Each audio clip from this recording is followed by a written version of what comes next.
Hello friends, welcome to TejaTech channel. ఈరోజు నేను మీకు ఇప్పుడు మీరు చాలా డివైసెస్లో లేదా చాలా పీసీస్లో మీరు చాలా వెబ్సైట్స్లో లాగిన్ అయ్యి లాగౌట్ చేయడం మర్చిపోతారు. వాటిని అన్నిటిని ఒకేసారి ఎలా లాగౌట్ చేయాలని నేను మీకు నేర్పిస్తాను. అందుకంటే ముందు మీకు కనిపిస్తున్న తేజాటెక్ అనే ఛానల్ని సబ్స్క్రైబ్ చేయండి. ఈ వీడియోని చివరిదాకా చూడండి. నచ్చినట్టయితే లైక్ చేయండి, థమ్స్అప్ ఇవ్వండి. నచ్చకపోతే డిస్లైక్ చేయండి. సలహాలు సూచనలు కామెంట్స్ రూపంలో తెలియజేయండి. మరి తెలియని ఫ్రెండ్స్ కోసం షేర్ చేయండి. ఇప్పుడు మరి ఎలాగా అంటే మీరు రిలేటివ్స్ ఇంటి కానీ లేదా మీ ఫ్రెండ్స్ ఇంటి కానీ వెళ్ళినప్పుడు అక్కడ మీరు అమెజాన్ అకౌంట్లో కానీ లేదా బ్లాగర్లో కానీ లేదా డ్రీమ్ హౌస్లో కానీ డ్రాప్ బాక్స్లో కానీ ఈబేలో కానీ అలా చాలా ఉంటాయి. జీమెయిల్, గూగుల్, హూలు, ఇన్స్టా పేపర్ అలా చాలా ఉంటాయి కదా.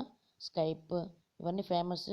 అయితే ఇలాంటి వాటిలో మీరు జాయిన్ అయ్యి లాగిన్ అయ్యి లాగౌట్ చేయడం మర్చిపోతే మీరు మీ ఆండ్రాయిడ్ ద్వారా లేదా మీ పీసీ ద్వారా ఎక్కడైతే మీరు లాగిన్ అయ్యారో ప్రతి దాంట్లోనే మీరు లాగౌట్ అవ్వడం ఎలాగనేది నేను మీకు నేర్పిస్తాను.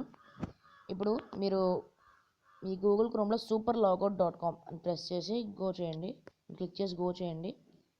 ఇక్కడ మీకు చాలా కనిపిస్తుంది కదా, AOL, అమెజాన్, బ్లాగర్, డెలిషియస్, డెవలెంటార్, డ్రీమ్ హౌస్, డ్రాప్ బాక్స్ ఇలా చాలా కనిపిస్తాయి. కానీ ఇక్కడ మీకు ట్విట్టర్ అనేది దొరకదు, అలాగే ఇన్స్టాగ్రామ్ దొరకదు, అలాగే మీకు ఫేస్బుక్ కూడా దొరకదు. ఇంకా కొన్ని దొరకవు అనమాట. అవి ఏంటంటే ఇంకా వాళ్ళు పర్మిషన్ ఇవ్వలేదు అనమాట సూపర్ లాగౌట్కి. ఇక్కడ మీరు ఓపెన్ చేయగానే ఓకే అని అలా టైం తీసుకుని వస్తుంది. ఎందుకంటే ఓకే అనేది అంటే మీకు లాగౌట్ చేయడానికి. మీరు దీని ద్వారా ఈజీగా లాగౌట్ చేయొచ్చు.